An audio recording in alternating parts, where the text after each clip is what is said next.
And when you start understanding those variables, you start actually making results happen. I'm blown away by the world that I live in today.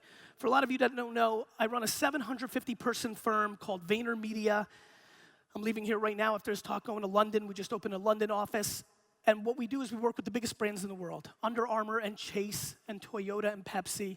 And the amount of money that is wasted, just watch what I'm about to show you, and I think we can all agree this is not a 14-year-old girl crowd. Raise your hand if you now, when you watch television, fast forward every single commercial or watch Netflix or HBO Go. When your favorite show airs, you don't watch when it airs, you watch it now on your time. Raise your hands. I just want everybody to look around. Keep them up, especially front row. Look at this. Let me just give you the punchline. Everybody. And how many people here, if they're still using DVR or TiVo, fast forward every single commercial when given the option? And so, even if something crazy like the remote control falls off the bed, every person here grabs this anytime that there is a commercial. Yet, $80 billion is spent by the biggest brands in the world to make 30-second videos of a Jeep going up a hill, or some guy grabbing a beer, or some lady with a baby using some oil. $80 billion.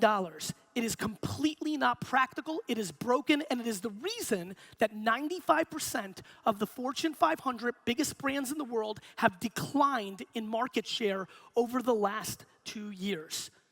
Here's what matters to everybody in this room. All that money is coming into our ecosystem. Once they start calibrating how bad it actually is, when Coca-Cola and BMW and the biggest IBM start taking that money from page 147 of Sports Illustrated and from a commercial of Guiding Light, and they take those dollars and they put them into Facebook and Instagram, the price of our attention is gonna go through the roof. So I sit here today and plea that if you are not activating your marketing in that ecosystem, you are gonna miss the golden era of Facebook marketing and you will regret it. And people run around here, there are people in this room that run around here with an opinion on Facebook marketing and they've never deployed a single ad on it. There are people here that run around and have opinions on Instagram marketing and have never deployed a single penny on it, period. Also, we sit here today in early November 2016 when the greatest marketing arbitrage besides Facebook advertising is influencer marketing. You may not like it. You may not think it's cool that people have detox tea pictures in their Instagram or that fucking waste thing that freaks me the fuck out. But it doesn't take away the fact that right now, even in a B2B environment, that if you took the hours and mapped the people that had 400 followers, 500 followers, I'm gonna go back into practical details. You go into Instagram, you go into search, you start searching hashtags for your business, SaaS, right? Whatever your industry's about, and you start finding people that post, you start building a database, and then you email them one by one with context. We already made a fucking pledge, don't break it already. And you ask them to promote your shit. And the price points are incredibly underpriced for the amount of attention you get and the business development opportunities. Yet, we continue not to do that. Meanwhile, what's overpriced? Twitter's overpriced. It breaks my heart. A lot of you guys know that Twitter was my coming out party. It is absolutely the platform that put me on. It's not fun for me to sit here and say that it's overpriced, but the problem is Twitter has a fire hose problem. There's so much, and we don't populate it. It's just like email going from 90% to 30%, and that is a problem, and the ads are overpriced, and that's just the ecosystem. So unfortunately for them, they're dealing with what we're dealing with. The other thing that's overpriced is all programmatic advertising. Banner ads are such a mistake for businesses today because there's nobody here going to the right side of dailydaily.org and clicking a fucking banner ad. And so we sit here tonight with an ungodly amount of ridiculous marketing tactics, and looming ahead of us is so much technology. How many people here have Alexa voice in their house? Alexa, raise your hand. Stand up, actually. Let's get the blood going. Stand up. I need a context here. Has Alexa in the home?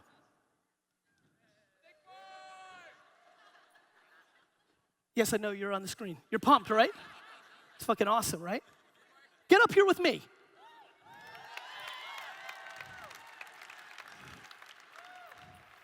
Very athletic. Jesus. You got a thinkboard in your office. Thank you, man. It's good to see you. Good. Just chill right here. Just chill. I know, I'm aware. Yeah. Just sit, I think. Yeah. No, you can do whatever the fuck you want. You're a fucking big boy. I like it. Do your thing. Thanks, man. All right, man. Hey, man. How are you? Good to see you, man.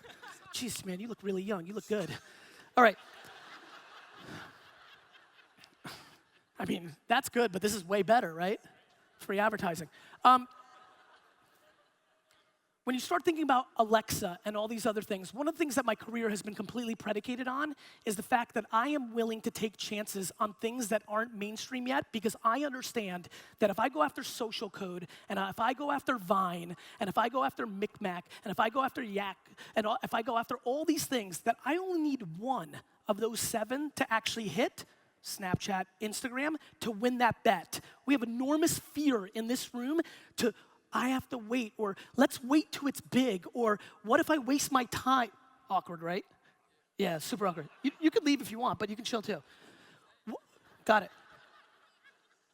Will I waste my time on these platforms, right? Will I waste my time on these platforms if it doesn't become big? And so one of the other themes that I really wanted to leave here with tonight, knowing the demo of this room, is we have to have a lot more risk tolerance on new platforms. If you're not playing, back to details, and I know you're taking notes, if you're not playing with Marco Polo and After School and House Party, then you're not there potentially at the platforms that can become the next things at the top of our tongue. How many people here, let's be really honest. Let's be really, really, really honest with ourselves inbound. Please raise your hand if this is true. How many people in this room, and I want everybody to look around, said 2.5 years ago, 3 years ago, maybe even a year ago, that they would never be on Snapchat, that was stupid, and now have a Snapchat account? Raise your hands. Raise it high, higher. This is where all the action is. This is where all the action is. This is the opportunity in this room. But we continue to downplay. We continue to downplay the upside because we fear the risk of being on there and wasting time. If you have not achieved what you want to professionally or in life, time is the #1 thing you've got. You need to deploy as much of that as humanly possible. That is the asset. When you have not achieved the things that you want to happen in life, and it is because of time that you haven't wanted to put into these platforms or worlds, that is a massive mistake. It's the one asset you have. Not everybody in this room has money. It's true. You agree, right? So are you gonna work your fucking face off? Thank you. It's the one thing we have. It's the one thing we have because everybody wants to come up with excuses. I spend my life reading excuses on social media and my inbox.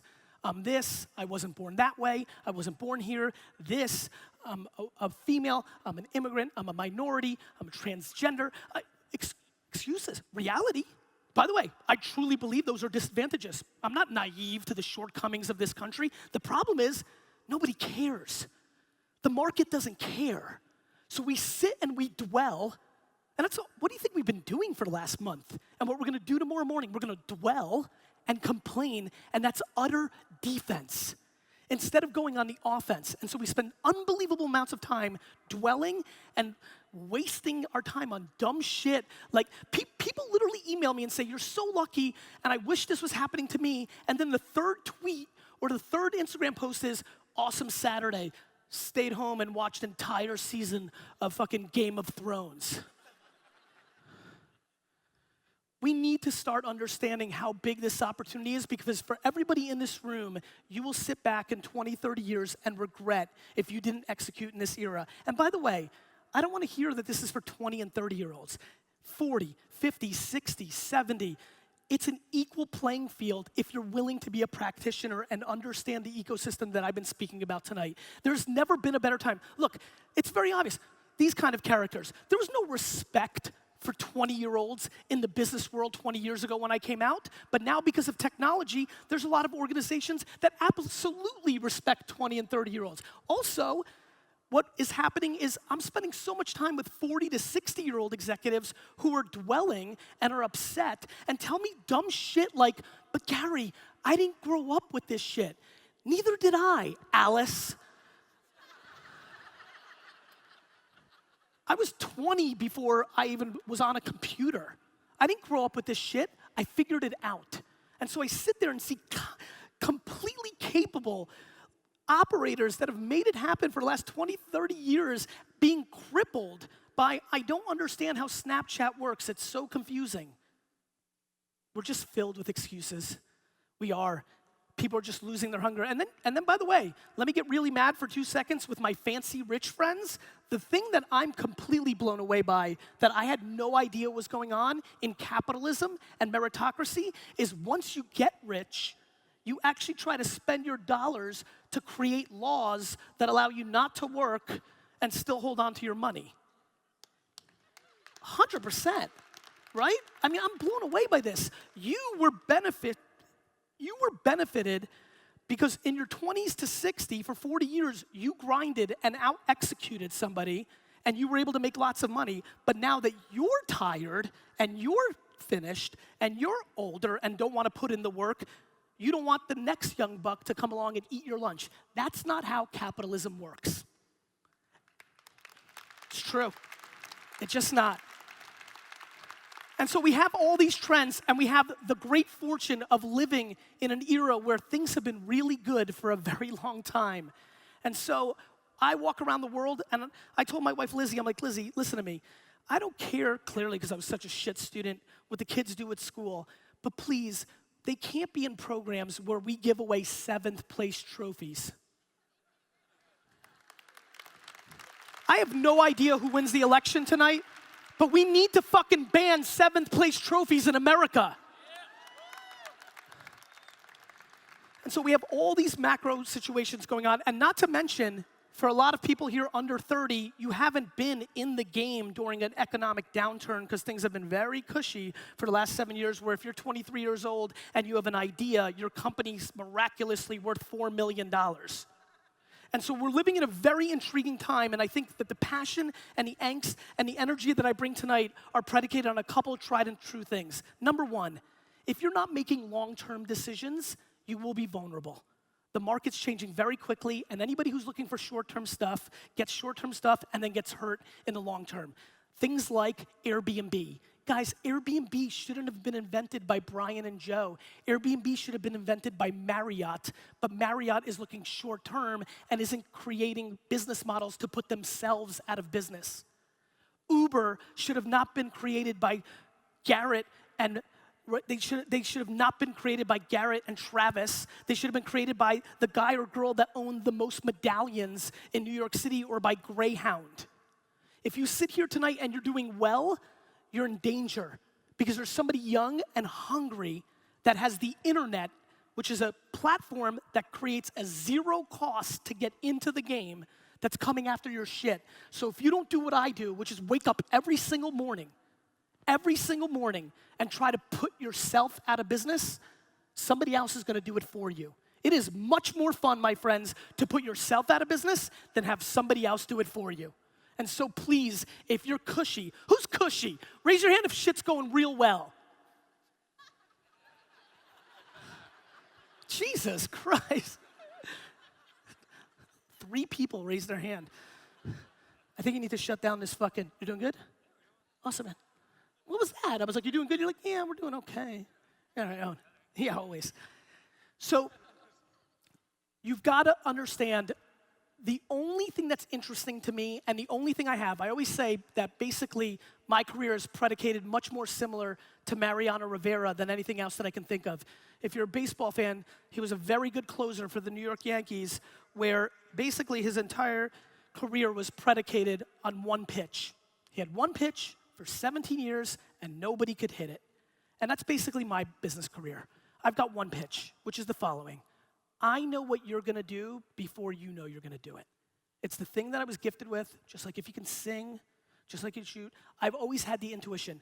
I was made fun of, and aggressively made fun of, for launching a website in 1996, because just like people sit here and think that Vine or Snapchat is a fad, there's people in this room that remember where the whole internet was a fad. But I bet on it, and I built a big business. And then I was made fun of because this thing called YouTube came out, and I took a chance on that because I thought it was gonna be big, and started a wine show and sat in front of a camera and drank 4 bottles of wine for 20 minutes, and hundreds of thousands of people watched it. And then that worked. And then Twitter worked. And then I invested in Twitter and Facebook and things of that nature. But I had so many losses along the way.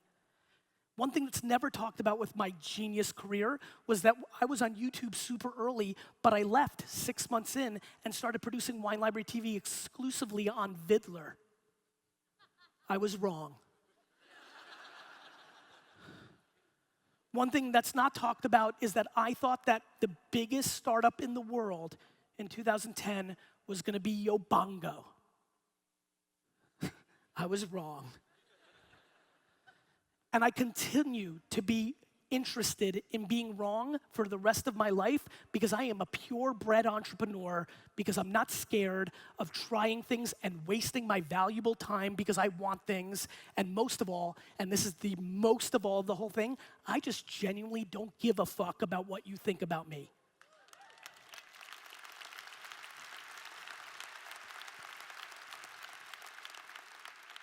Balanced with, I really care about what everybody says about me. And in that friction, and I mean that, you have to deploy real ego and real humility around this course because we live in that world. But if I could inspire anything in the time that I was here today, it's very simply this. Please do me one favor. I'm gonna wrap it up with this, and this matters so much to me. Please, whatever it takes, call your grandmother, go to your great-grandfather's burial spot, go back to the old country, go to a shelter, do something. Do something that recalibrates your perspective on what is actually going on here. We have never had it better. My friends, I'm gonna leave you with a very interesting data point. You guys like data? Who likes data? Great, let me give you some fucking data. More people in America will die from a coconut falling out of a tree and hitting you on the head and killing you than terrorism. Yeah. I see you tentative like, is he fucking serious? I'm dead fucking serious. Kids 7 to 11 watch more Twitch esports than all the 4 major sports combined. That's data. We're living through a totally different time. 10 years ago, the weirdest thing in the world was your friend dated people online. Now every single person swipes to the left and right 24/7. And so the trends in our society have changed. And either you're gonna sit here and binary, this is a black and white conversation, either you're gonna leave here and understand how fucking awesome it is and you're gonna take full advantage of it and be a winner, or you're gonna sit and dwell on all the negatives of it and be a losing player. It's just the truth. It's not complicated. It's not fun for me to say, I don't want you to lose. I desperately want you to win, but this is on you. Nobody else is in control. There are people who deal with things like the loss of their children or real diseases. We're sitting and dwelling about not getting enough likes on fucking Instagram. We're sitting and dwelling about forces that don't really have impact on us. It is time that this collective room and our space understands this is the greatest golden era of not only business, but life, and you really, and I mean really, need to fucking grab it. Thank you. Thank you.